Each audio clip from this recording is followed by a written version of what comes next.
ঈদের দিন আসলে আপনি আপনার ওয়াইফকে মাস্ট একটা বিগ অ্যামাউন্টে সালামি দিবেন। অনেক স্বামী আছে দেখবেন সবার বেলায় তার পকেট ভর্তি টাকা বের হয়, আর বইয়ের বেলা আসলে স্বামী হারকিপটা হয়ে যায়। স্বামী আছে না নাই? আমার মনে হয় যেই স্বামী তার বউকে ঈদের দিন সালামি দিতে পারে না তার মতো ফকিন্নি আর কেউ হতে পারে না, ঠিক কিনা বলেন? অনেক স্বামী আছে দেখবেন 200 টাকা 500 টাকা সালামি দেয়।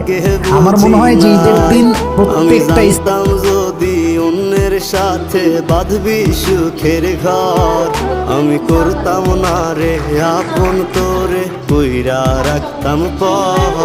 আমি জানতাম যদি অন্যের সাথে বাঁধবি সুখের ঘর,